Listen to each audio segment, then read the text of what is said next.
Ok, alors on est le 1er janvier 2021, il est 1h du matin et je suis au pied du Teide, donc le plus haut sommet d'Espagne, qui est aussi un volcan et que je m'apprête à grimper.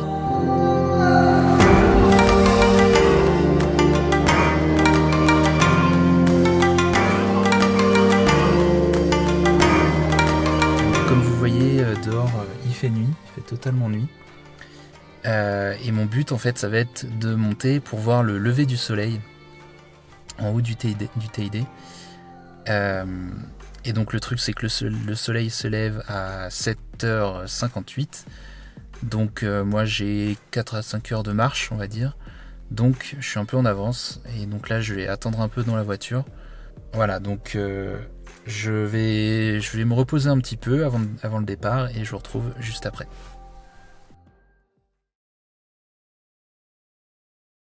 Ok, du coup il est 3h, donc je vais partir. Donc quelques mots sur la rando. Donc là je suis sur le parking qui est à 2200 mètres. Et le Teide, le pic du Teide, il est à 3718 mètres. Donc j'ai à peu près 1500 mètres de dénivelé à faire. Et c'est pas très très long, c'est une balade qui fait un peu moins de 10 km au total, je crois. L'aller, après il faut rajouter le retour. Donc vous pouvez voir que là je suis habillé assez chaudement parce que donc là sur le parking il fait environ 1 ou 2 degrés, je sais plus exactement. Mais là-haut, tout en haut du Teide, il va faire dans -2, -3. Et sauf qu'en ressenti, avec le vent et tout ça, il va faire beaucoup plus froid, donc plutôt dans les -8, -10. Donc voilà, donc c'est important de s'habiller bien chaudement. Et normalement, il n'y a pas de problème. Voilà, bon allez, c'est parti.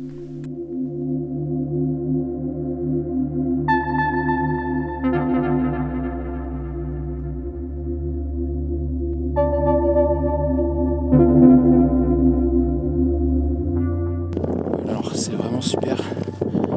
On voit vraiment presque comme en plein jour. Je sais pas si ça se voit très bien à la caméra. Et là on voit vraiment les étoiles.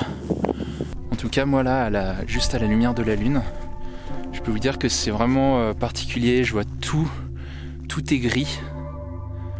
Et ça fait vraiment, enfin j'ai vraiment l'impression d'être sur une autre planète quoi.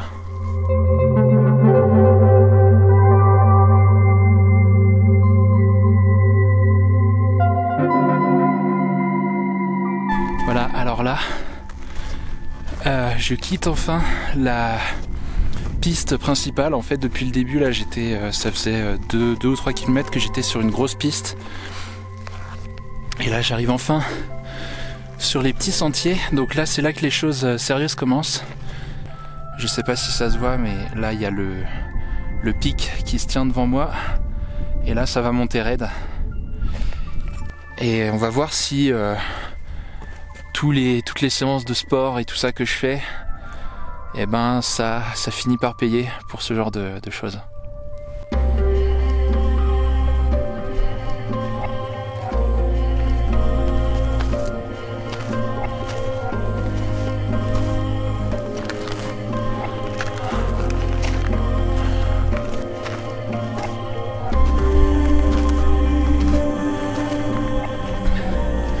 Donc là on commence à apercevoir des traces de neige, mais ça a quand même bien fondu parce qu'il y a quelques jours là c'était vraiment recouvert de neige, on pouvait le voir depuis en bas. Bon, là il est 5h, je devrais quasiment être arrivé au refuge, donc là j'aurais fait une bonne partie du trajet déjà.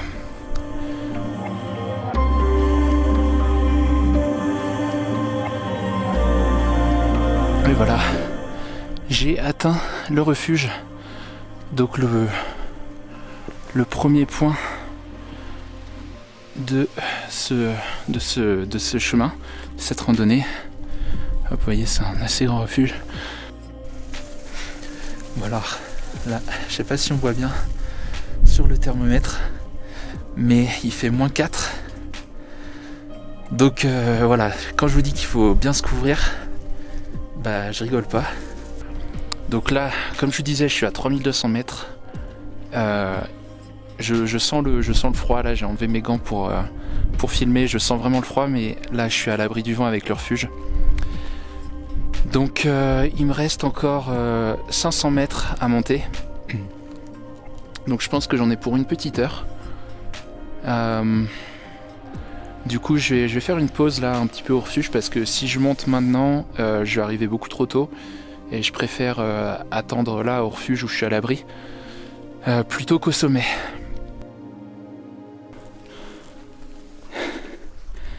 C'est bon, on est reparti. J'ai quitté le refuge à 6h25.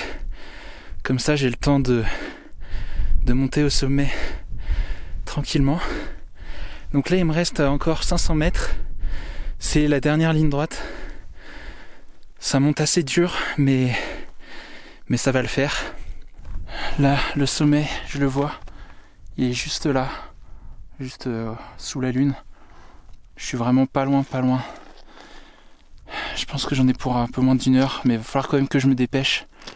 Parce que comme vous voyez, là, le soleil va pas tarder à arriver. Et je vais quand même faire assez attention. Parce que même si je dois me dépêcher, faut que je reste prudent, parce que là vous voyez, enfin j'espère que vous voyez, il y a quand même un peu de neige et donc ça peut être un peu glissant. Donc surtout, je continue, pas de précipitation, je continue à mon rythme et j'essaye d'arriver avant le lever du soleil.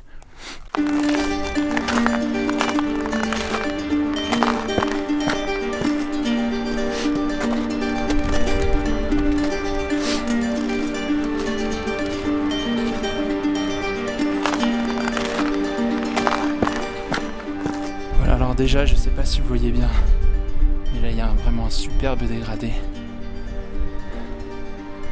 Donc ça commence, ça présage vraiment des belles choses pour la suite. En tout cas, je vous l'ai déjà dit, mais là ça devient vraiment de plus en plus difficile. Je pense que c'est le manque d'oxygène, parce que en fait ça fait vraiment un effet particulier. Si vous voulez, je sens que je suis pas vraiment fatigué au niveau des muscles, enfin j'ai pas de fatigue musculaire. Par contre, je sens que mes jambes ont du mal à suivre. Et je pense tout simplement que c'est parce qu'il y a moins d'oxygène qui circule. J'espère que ça va pas m'empêcher d'atteindre le sommet juste à temps.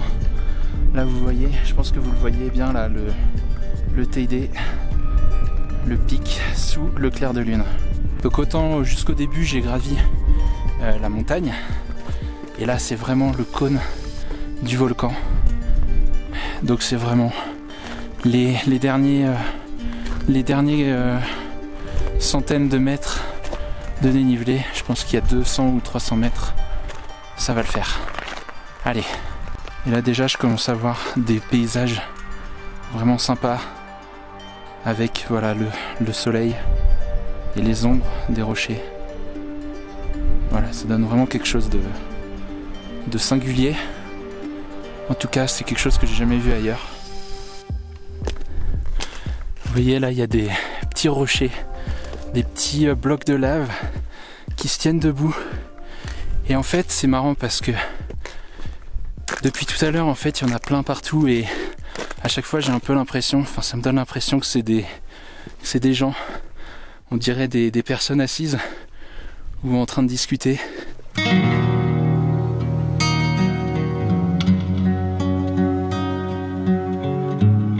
Voilà, donc là il y a la station de téléphérique. Donc c'est pour les gens qui ont la flemme de faire l'ascension normale. Il y a un téléphérique qui les emmène. Vous voyez, vraiment tout près du sommet.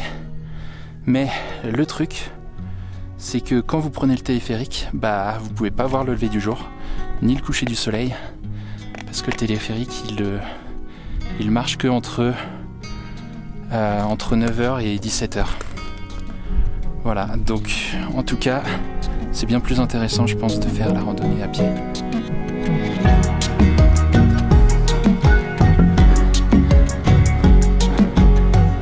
Allez, il me reste 700 mètres pour atteindre le sommet. 700 mètres. Là, c'est vraiment la fin. C'est dur dans les jambes, là. Je le sens.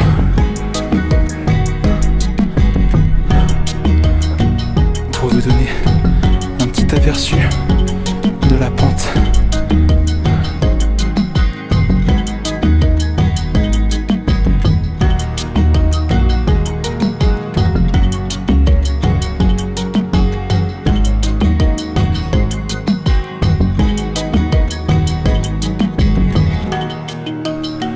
Et voilà, là je suis arrivé au sommet. Là c'est les derniers mètres. Et je suis enfin arrivé.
Bon voilà les amis, avec ce superbe lever de soleil, maintenant ça va être le temps de rentrer parce que il faut que je redescende, il faut que je sois au téléphérique avant 9h parce qu'après c'est interdit.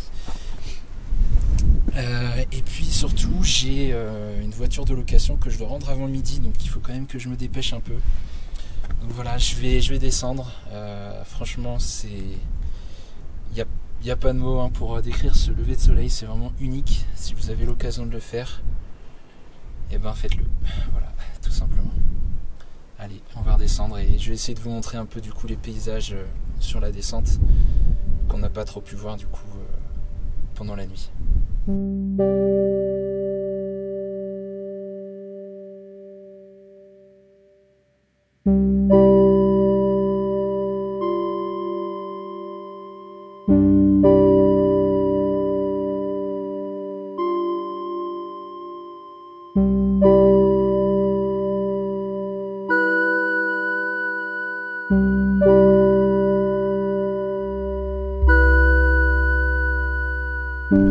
Voilà, donc nous revoilà au refuge.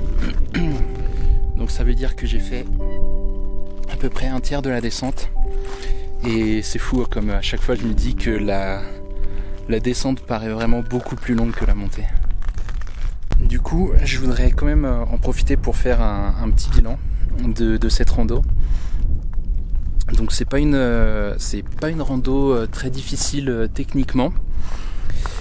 Simplement elle est assez physique, surtout sur la fin là. Là en descendant je me rends compte à quel point c'était raide en fait. Malgré le fait que ça soit le plus haut sommet d'Espagne et tout ça, c'est pas non plus c'est pas spécialement dangereux je pense. Il n'y a pas d'animaux sauvages, il n'y a pas de falaises qu'il faut grimper à pic.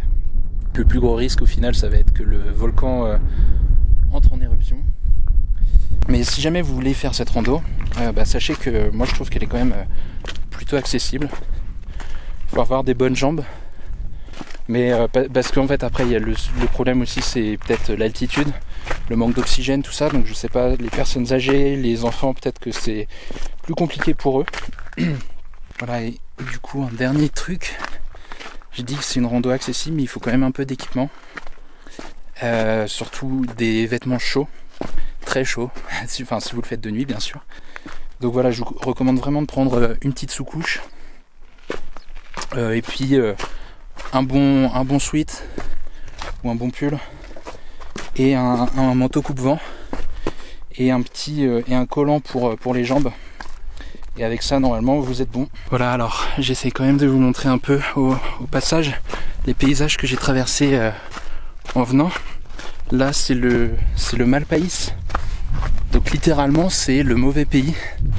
C'est-à-dire que vous voyez, il n'y a aucune herbe qui pousse. Enfin là vous voyez, il y a des petites touffes d'herbe comme ça, toutes jaunes, mais à part ça il n'y a rien. Voilà, donc si jamais vous voulez tourner un remake du Seigneur des Anneaux, vous pouvez venir là pour le Mordor.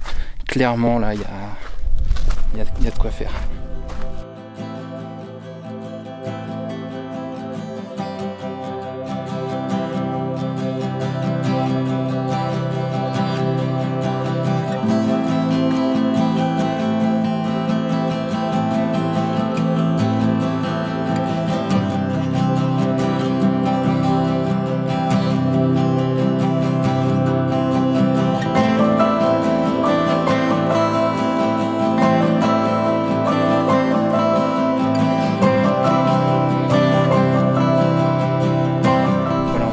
Cette rando c'était un défi que je voulais faire, voilà, parce que j'aime bien les défis.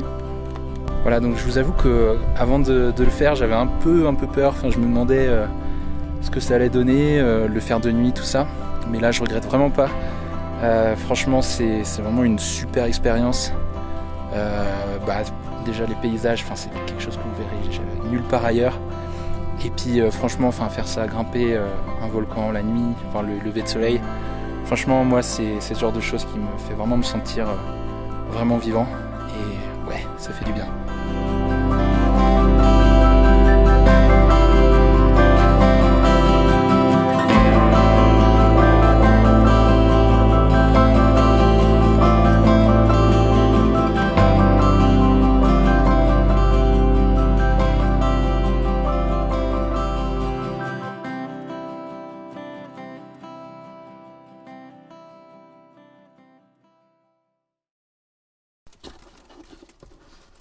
Bon les amis, c'est déjà la fin de cette petite aventure. Voilà, donc moi ça m'a bien fait plaisir. Bon, maintenant il est temps de rentrer chez moi. Il y a juste un petit problème, c'est que là en arrivant j'étais déjà sur la réserve. Donc j'ai aucune idée de si je vais arriver à rentrer. Mais on verra bien. En tout cas tout ça, c'est une autre histoire.